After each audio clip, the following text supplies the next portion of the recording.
Meghan Markle makes rare confession about her sorority life at Northwestern University.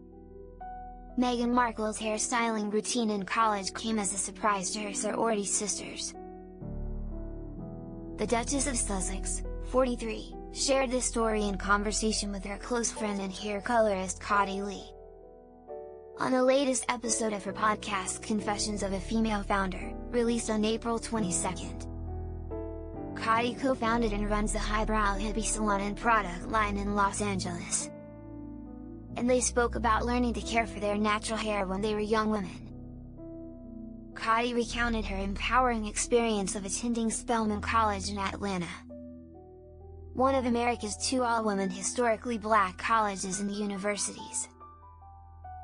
Sharing that no one's even surprised she is known for blonde highlights today, seemingly referring to her extensive celebrity clientele.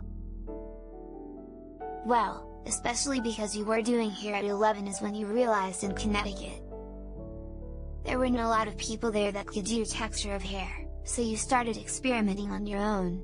I can't imagine what that was like, Meghan said.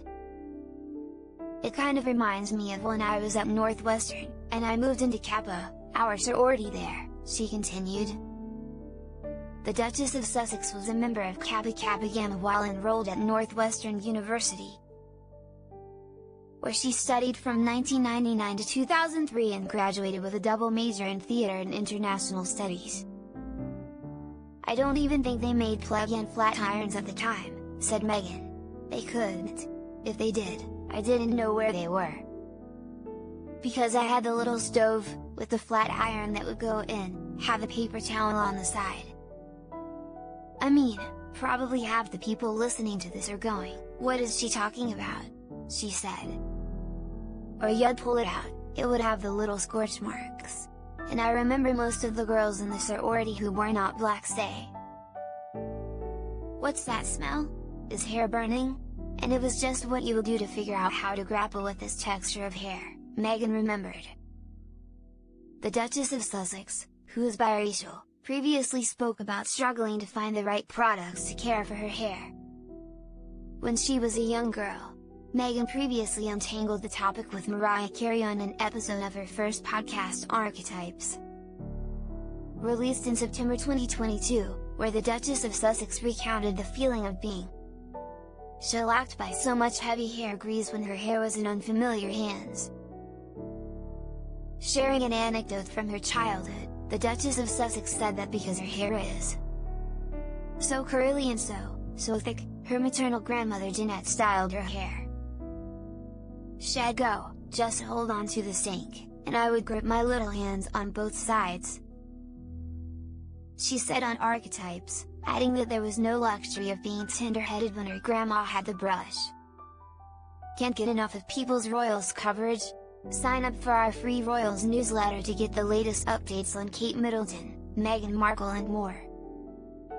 Meghan welcomed Cotty to the second episode of podcast Confessions of a Female Founder from Lemonade Media,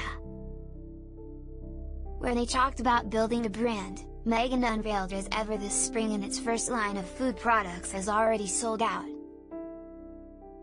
The slim statistics on black female-owned businesses, how Meghan became a highbrow client when she and Prince Harry moved to California in 2020 and, naturally, hair care. Lr. Meghan, Duchess of Sussex, Serge Normand, Cotty Lee and Micah Harris attend the launch of highbrow hippie hair care and wellness at Jelena on November 14, 2024 in Venice, California. From left, Meghan Markle, Serge Normand, Cotty Lee and Micah Harris at the highbrow hippie hair care and wellness launch on November 14, 2024 in Venice, California. Tiffany Rose/Kitty. The Duchess of Sussex said that her royal wedding hairstylist Serge Normand was the one to make the connection. After a box dye job during the pandemic turned her hair this very inky, almost Elvira-esque black hair. "And I texted Serge, and he said, 'You need to see Cotty,'" Meghan recalled, "and the rest is history."